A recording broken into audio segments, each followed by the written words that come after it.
Oi, pessoal. Bom dia para todo mundo. Em primeiro lugar, perdão pela demora para fazer a complementação desse vídeo, né? No dia 13, a gente começou ali a ter gravação, um encontro, e aí, num determinado momento, faltou internet, e aí a aula ficou incompleta. Então, eu estou complementando agora a nossa última aula, tá certo?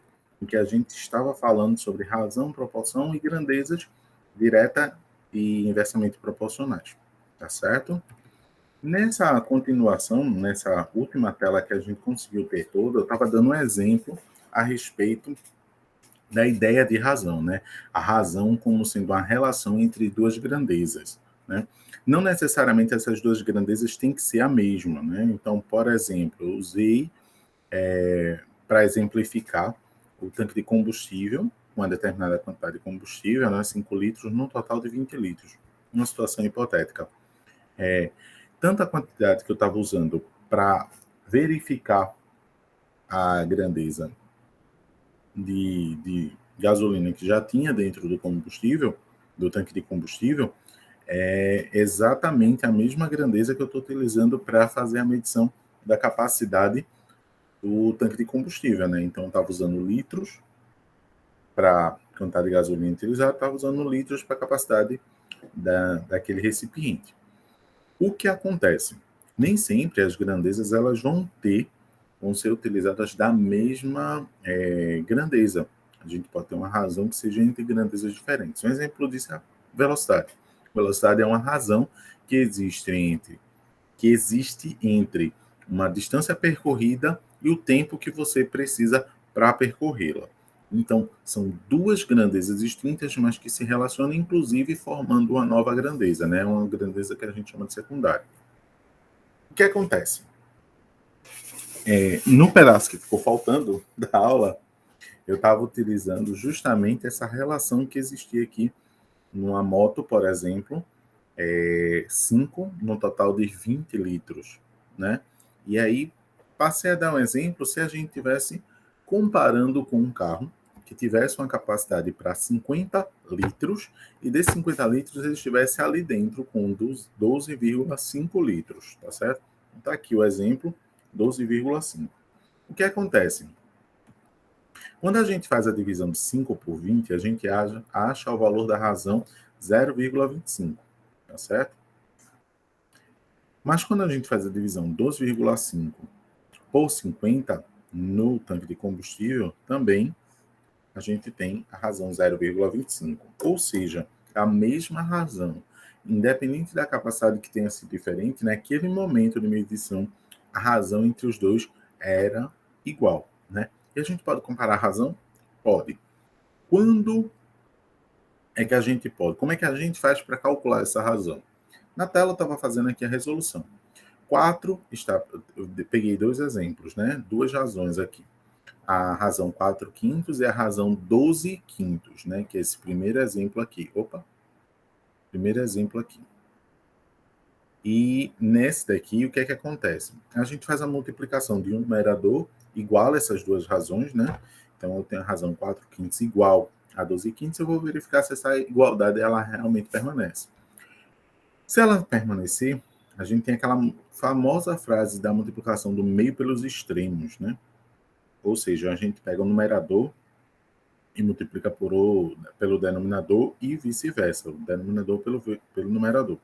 Então, 4 vezes 15 vai dar 60 e 5 vezes 12 também deu 60. Ou seja, a gente manteve a igualdade. O que significa isso?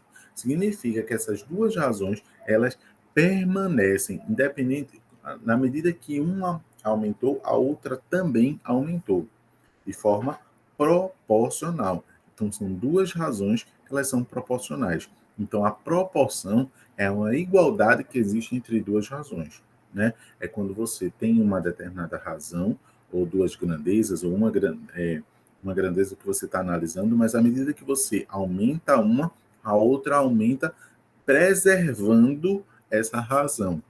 Não de forma aleatória, uma aumenta de mais, a outra aumenta de menos, se uma diminui de mais, a outra diminui de forma descompassada, não seja no mesmo ritmo ali, tá certo?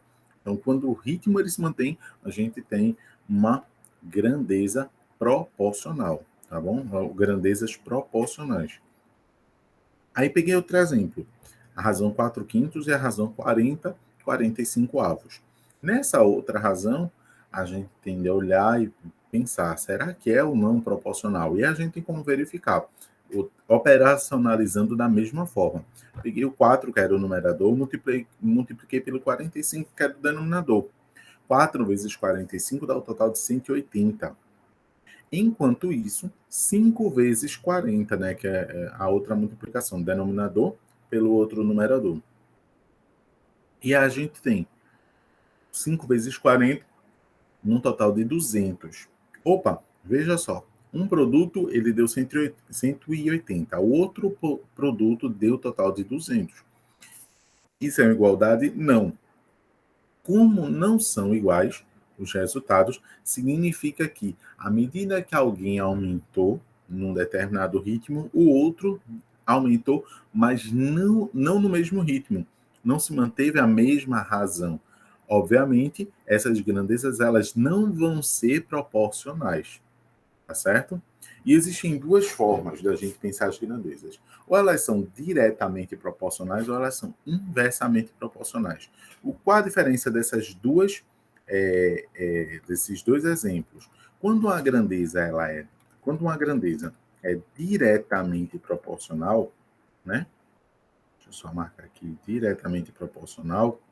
A ideia é essa daqui. Se uma aumenta, a outra também vai aumentar, na mesma razão.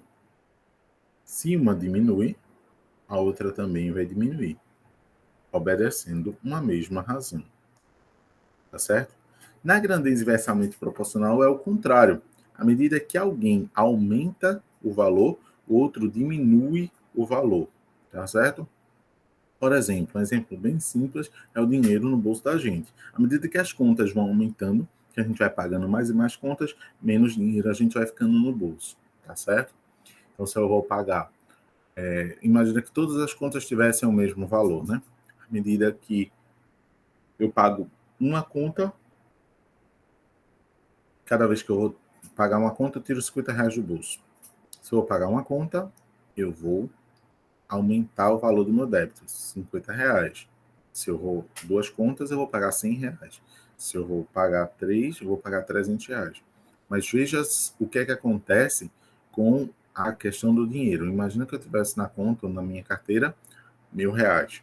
Ainda que eu pago uma conta, que eu não pago nenhuma conta, eu estou com R$ 1.000. Se eu pago uma conta, eu fico com 950. Se eu pago duas contas, eu fico com 900. Se eu pago três contas, eu vou ficar com 850.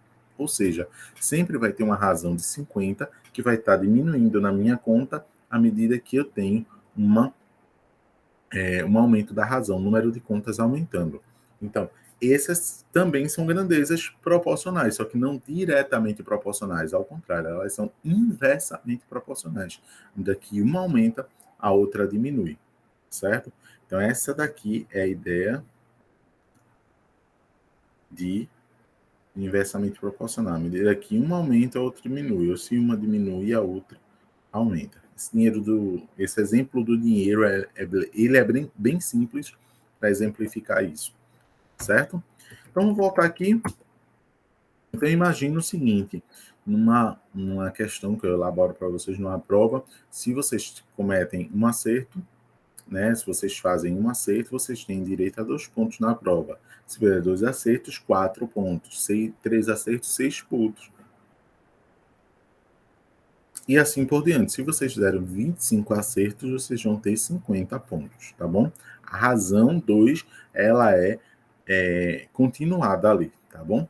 Existe uma diferença você olhar o número de acertos pelo total de pontos, tá bom? É diferente você olhar o total de pontos pelo número de acertos, certo? O que acontece? Se o total de acertos, no caso, for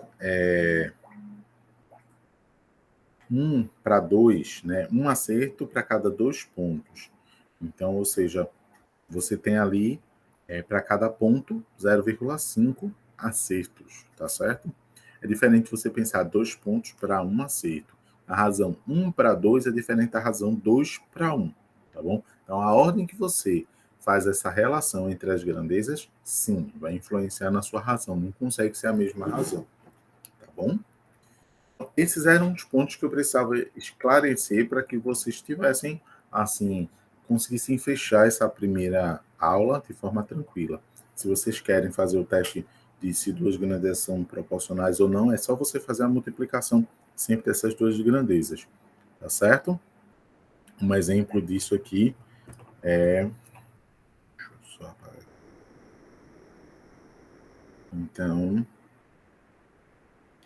um suco, por exemplo,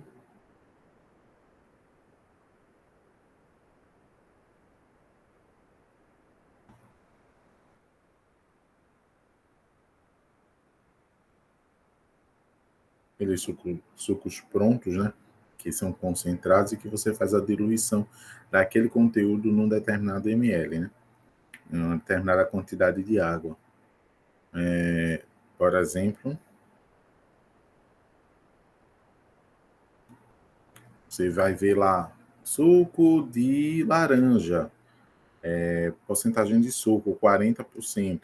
O que isso significa? Significa que a cada 100 ml de suco, você tem 40 ml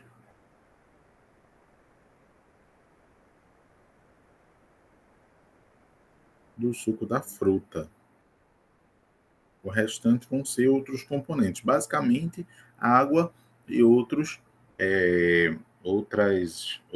fórmulas ali que venham. Muitas vezes é usado suco de maçã para fazer com que aquilo ali não se oxide, né? Então não tenha oxidação daquele suco. Então o restante, os outros 60 ml vão estar ali entre água, suco de maçã, etc, etc, etc, e outros componentes, tá bom? Mas ali daquele suco, 40 ml no total de 100 vão ser de suco da fruta. Aí eu pergunto para vocês, se eu tiver com a embalagem, por exemplo, de 1 litro, qual a concentração disso aqui? Gente, se 40%, né? Ou seja, 40 em cada 100, né? 40%, 40 por 100 é de suco da fruta. Se eu tenho 1 litro da fruta, quanto é que vai ser de suco da fruta, né? Aí eu vou pensar o seguinte, 1 litro é igual a 1000 ml, então 40 por 100 é igual a X sobre 1000. X porque é um valor que eu não conheço, e 1000 porque vai ser a transformação de 1 litro para ml. Eu estou deixando aí tudo como ml. Então, 100 vezes, imaginando de que existe uma proporção de que essa concentração de suco é proporcional, tá bom? Ela vai se manter ali naquele líquido homogêneo. Então, a gente tem 100 vezes x, que multiplica 40 vezes 1000. Se o senhor faz logo a multiplicação, pode fazer, né? 40 vezes 1000, 40 mil. É um número simples. Dividido por 100, olha. Divide por 10, foi um zero. Divide por 10 de novo, foi outro zero. Ficou 400 dividido por 1, ou seja, x é igual a 400 ml de suco que está ali concentrado. Isso você pode fazer não só com a caixinha de 1 litro, mas com a caixinha de 200 ml, com a caixinha de 345 ml, enfim, com qualquer quantidade você consegue fazer esse cálculo aí da concentração do suco, tá certo?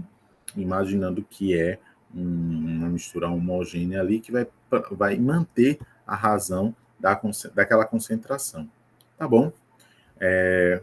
Bons estudos aí para vocês e até o próximo encontro. Tchau, tchau.